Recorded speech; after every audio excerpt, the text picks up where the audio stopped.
कांद्यामध्ये बेसनचं पीठ मिक्स करून तर पहा. हा व्हिडिओ कुठेसुद्धा स्किप न करता संपूर्ण व्हिडिओ पहा. तर चला, तुमचासुद्धा खूप वेळ घेत नाही, लगेच रेसिपीला सुरुवात करूया. हाय हॅलो नमस्ते. स्वाती सांडभोर या यूट्यूब चॅनलवर तुम्हा सगळ्यांचं अगदी मनापासून स्वागत करते. तर इथे मी 4 कांदे घेतलेले आहेत. तर कांदे आपल्याला सोलून घ्यायचे आहेत. कांद्याचं पुढचं आणि मागचं देठ काढून घ्यायचं.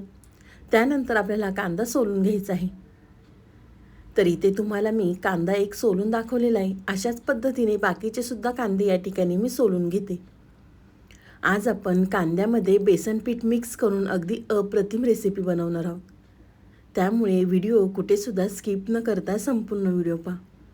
तर इथे मी सगळ्या कांद्यांची साल काढून घेतलेली आहे. त्यानंतर अगदी व्हिडिओमध्ये दाखवते ना त्या पद्धतीने पातळ कांदा चिरून घ्या. आपल्याला या रेसिपीसाठी छान पातळ कांदा चिरून घ्यायचा आहे. अशाच पद्धतीने इथे मी सगळे कांदे चिरून घेते. तोपर्यंत तुम्ही माझा व्हिडिओ इथपर्यंत पाहिलाच आहे आणि व्हिडिओ थोडा तरी आवडला असेल ना, तर व्हिडिओला एक लाईक नक्कीच करा. साईडचं बेल आयकॉनसुद्धा प्रेस करा, म्हणजे तुम्हाला माझे नवीन व्हिडिओ पाहायला मिळतील. तुम्ही या ठिकाणी पाहू शकता मी सगळे कांदे चिरून घेतलेले आहेत. त्यानंतर आपल्याला ह्या पाकळ्या कांद्याच्या छान मोकळ्या करून घ्यायच्या आहेत. कांदा चिरल्यानंतर एका साईडला पॅन गरम करून घेतलेला आहे. त्यामध्ये आपल्याला 1 चमचा तेल घालायचं आहे. तेल गरम झालं की त्यामध्ये आपल्याला 1 चमचा जिरे घालायचे आहेत. तेलामध्ये जिरे छान तडतडले की त्यामध्ये पाव चमचा हिंग घालायचा आहे. हिंग घातल्यानंतर आपल्याला चिरलेला कांदा त्यामध्ये घालायचा आहे. कांद्याच्या पाकळ्या छान हाताने चोळून ते पाहू शकता तुम्ही मी छान मोकळ्या करून घेतलेल्या आहेत. कांदा आपल्याला 2 ते 3 मिनटं बारीक गॅसवर तेलावरती परतवून घ्यायचा आहे. खूप जास्त आपल्याला कांदा लाल करायचा नाही आहे. थोडासा गुलाबी रंग येईपर्यंत आपल्याला कांदा हा परतवून घ्यायचा आहे. तर तुम्ही या ठिकाणी पाहू शकता थोडासा रंग बदललेला आहे कांद्याचा. कांद्यामध्ये आपल्याला 1 चिरलेली मिरची घालायची आहे. घरामध्ये जर लहान मुलं खाणारी असतील ना, तर तुम्ही मिरची स्किप केली तरी चालणार आहे. त्यानंतर आपल्याला रंगासाठी 1 चमचा काश्मीरी मिरची पावडर, 1 चमचा मिरची पावडर, पाव चमचा हळद, 1 चमचा धना पावडर, 1 चमचा आपल्याला या ठिकाणी आमचूर पावडर घालायचे. जर तुमच्याकडे आमचूर पावडर नसेल तर तुम्ही अर्ध लिंबू वापरलं तरी चालणार आहे किंवा चाट मसाला वापरला तरी या ठिकाणी चालणार आहे. सगळे मसाले घातले की कांद्यामध्ये आपल्याला छान व्यवस्थित मिक्स करून घ्यायचं आहे. कांदा छान मिक्स केला की त्यामध्ये आपल्याला 2 चमचे बेसन पीठ घालायचं आहे. बेसन पीठ घातल्यामुळे कांद्याला जास्त पाणी सुटणार नाही आणि आपण जी रेसिपी बनवतो ना ती अगदी छान व्यवस्थित बनेल.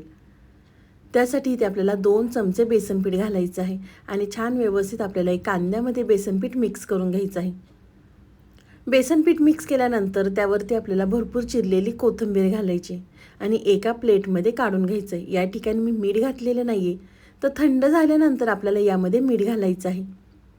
थंड झालं की त्यामध्ये अर्धा चमचा ओवा, चवीनुसार त्यामध्ये आपल्याला मीठ घालायचं आहे आणि छान व्यवस्थित आपल्याला हे कांद्यामध्ये मिक्स करून घ्यायचं आहे. तर इथे मी हाताने अगदी व्यवस्थित एकजीव करून घेते. कांदा छान एकजीव केल्यानंतर एका साईडला इथे मी पळपट घेतलेला आहे. त्यावरती आपल्याला 2 चपात्यांचे गोळे घ्यायचे आहेत. तर इथे माझ्याकडे पीठ मळलेलं होतं म्हणून ते मी वापरलेलं आहे. तुम्ही या पराठ्यांसाठी ना पीठ मळून घेतलं ना की थोडंसं आपल्याला हे पीठ घट्टसर मळायचं आहे. त्यानंतर आपल्याला गव्हाच्या पिठामध्ये हा गोळा व्यवस्थित पीठ लावून घ्यायचा आणि छान याची गोल गरगरीत आपल्याला चपाती लाटून घ्यायची आहे. खूप जास्त आपल्याला पातळ लाटायची नाही आहे. मी तुम्हाला पुढे व्हिडिओमध्ये दाखवते त्या पद्धतीने चपाती लाटून घ्या. तुम्ही या ठिकाणी पाहू शकता मी थोडी जाडसर चपाती लाटून घेतलेली आहे.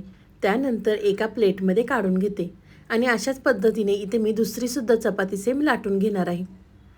थोडंसं हे पीठ सैलसर आहे, पण तुम्ही ह्या पराठ्यांसाठी अगदी ताजं पीठ मळून हे पराठा करू शकता. तर दुसरीसुद्धा चपाती या ठिकाणी लाटून झालेली आहे. दुसरी चपाती लाटल्यानंतर त्यावरती आपण जे स्टफिंग तयार केलं आहे कांद्याचं ते आपल्याला सगळीकडे पसरवून घ्यायचं आहे. अगदी व्हिडिओमध्ये दाखवते ना त्या पद्धतीने करून घ्या. नेहमीच आपण वेगळ्या वेगळ्या पद्धतीने पराठे बनवतो, पण तुम्ही कधी कांद्याचा पराठा बनवला आहे का? नसेल बनवला ना तर या पद्धतीने एकदा नक्की करून पहा. अगदी लहानांपासून मोठ्यांपर्यंत सगळेजण आवडीने खातील. तुम्ही या ठिकाणी पाहू शकता मी सगळ्या चपातीवर कांदा हा पसरवून घेतलेला आहे. त्यानंतर दुसरी लाटलेली चपाती आपल्याला त्यावरती घालायचे आणि साईडच्या कडा छान आपल्याला बंद करून घ्यायच्या आहेत. एकसारखी चपाती परत हाताने प्रेस केल्यानंतर तुम्ही पिझ्झा कटर किंवा सुरीने ही चपाती कट करून घ्या. तर इथे मी एका चपातीचे 4 भाग करून घेणार आहे. तर इथे मी सुरीनीच कट करून घेतलेला आहे. तुमच्याकडे जर पिझ्झा कटर असेल ना, तुम्ही त्यांनी सुद्धा छान व्यवस्थित ही चपाती कट होते. इथे मी एका चपातीचे 4 भाग करून घेतलेले आहेत. 4 भाग केल्यानंतर आपल्याला जो कडचा भाग आहे चपातीचा, तो व्यवस्थित आपल्याला त्याचा रोल करून घ्यायचा आहे. तर अगदी व्हिडिओमध्ये दाखवते ना, त्या पद्धतीने करून घ्या, म्हणजे तुमची सुद्धा रेसिपी अगदी माझ्यासारखी होईल. एक रोल मी छान व्यवस्थित गुंडाळून घेतल्यानंतर आपल्या दुसऱ्या चपातीवर ठेवायचा आहे आणि त्याच पद्धतीने आपल्याला त्याचा गोल रोल करून घ्यायचा आहे. तुम्ही हा कांद्याचा पराठा ना मुलांच्या टिफिनसाठी किंवा मुलांना नाश्त्यासाठी देऊ शकता. नेहमीच आपण कांदे पोहे किंवा उपमा खाऊन कंटाळतो ना, तर या पद्धतीने एकदा नक्कीच मुलांना करून खाऊ घाला. अगदी मुले आवडीने खातील आणि आठवड्यातनं 3 ते 4 वेळा तुमच्याकडे नक्कीच करून मागतील.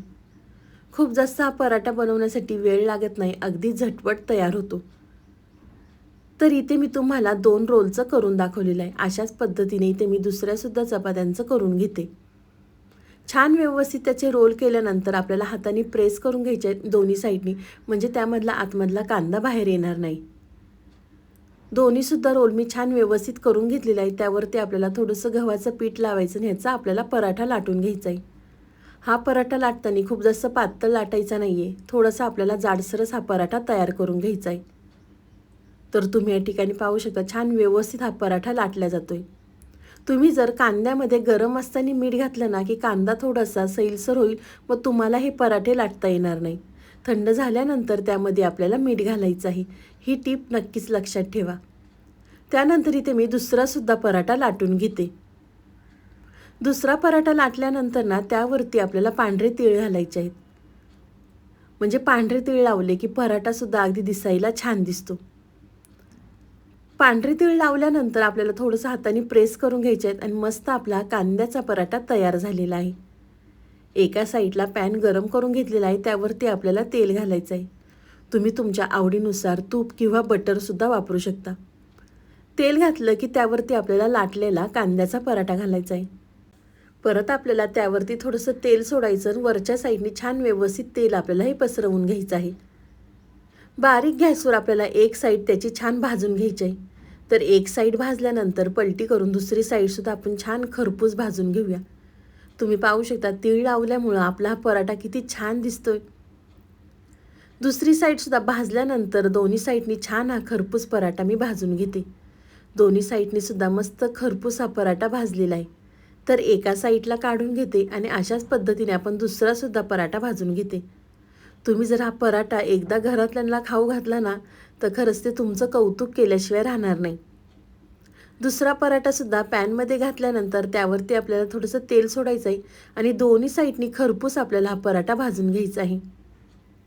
तर तुम्ही या ठिकाणी पाहू शकता मी दोन्ही साईडनी सुद्धा खरपूस हा पराठा भाजून घेतलेला आहे. तर एका प्लेटमध्ये काढून घेते. तुम्ही टोमॅटो केचप संग किंवा मेयोनीज संग किंवा तुम्ही दहीसोबतसुद्धा हा पराठा खाऊ शकता. खायला अगदी चवदार लागतो. तुम्हाला ही माझी आजची रेसिपी कशी वाटली ती मला नक्की कमेंट करून कळवा. तर चला पुन्हा भेटूया असाच एक छानसा व्हिडिओ घेऊन. तोपर्यंत स्वस्त खा, मस्त राहा. बाय.